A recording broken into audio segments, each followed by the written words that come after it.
I did a tank lift on my Softail Street Bob, and I think it made it look a whole lot better. But what I don't like is this plastic box that's mounted to the underside of the frame, right above the motor.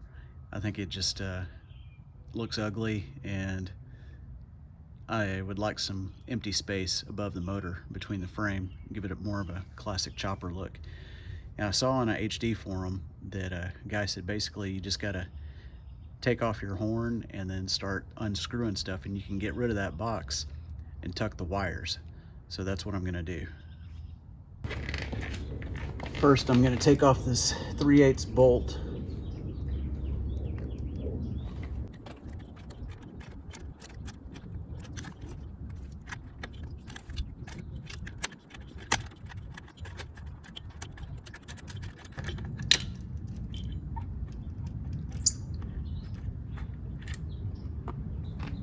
That's actually probably the most thread locker I've ever seen on a Harley bolt, mounting that box to the frame right up front.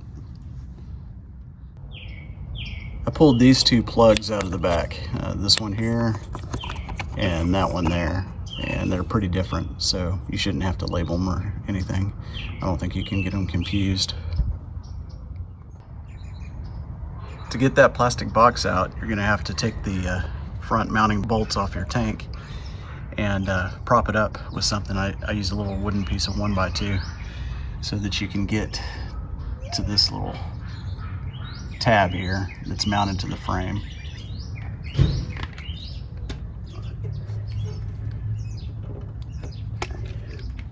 It's one of those little clips like you have under the hood of a car that mounts the plastic. You got to pull the center piece out, and that should narrow the flange that's inside that widens out.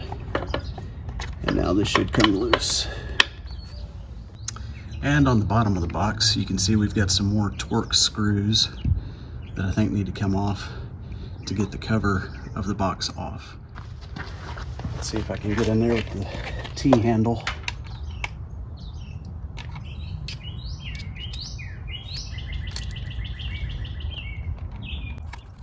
Here.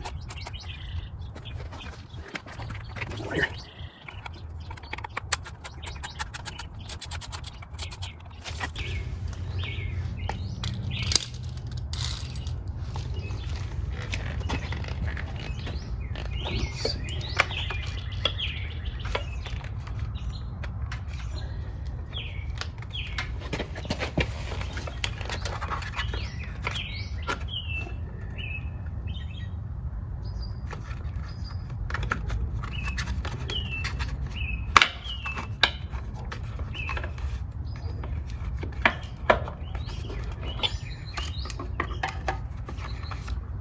There we go. Now I can get to this plug. It was jammed in there too tight to get at it. So now I've got that loose. I can work on getting this horn off, returning these connections back to here, and then tucking everything up inside the frame, clearing out this space right here. There's some more hidden T20 screws behind the horn up in here to get these two halves of the box apart.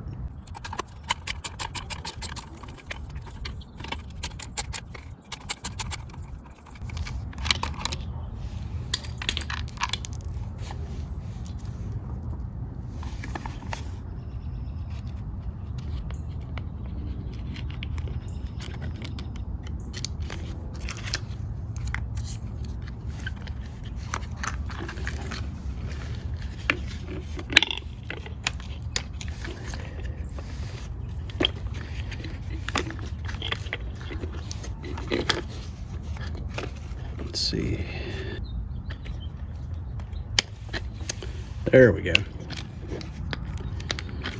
So they slide out this direction.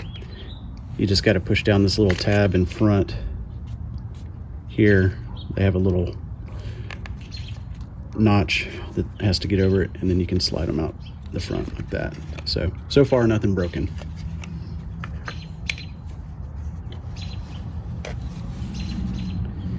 Now it's just a matter of getting this horn mount off the top of this plastic box. I still don't see what these torque screws are screwed into here. It's like the nuts or the threads are encased, but it seems like they're just spinning.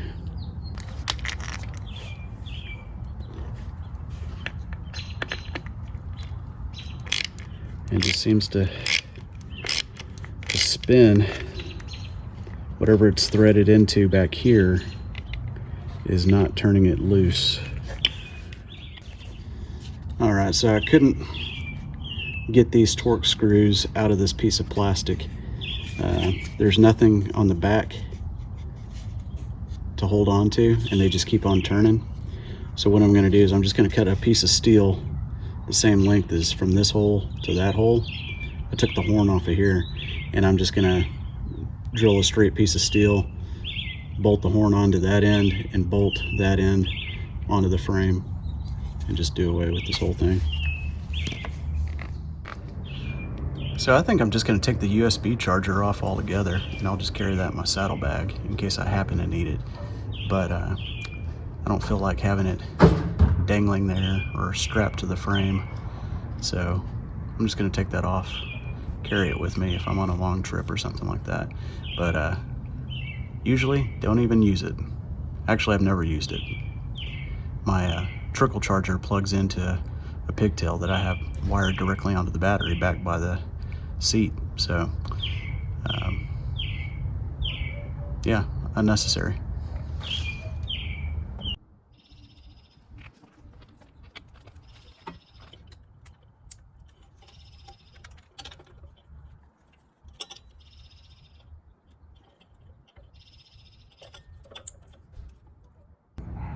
So I haven't made my horn mount yet, but all that's going to be is a little flat piece of steel with some holes drilled in it.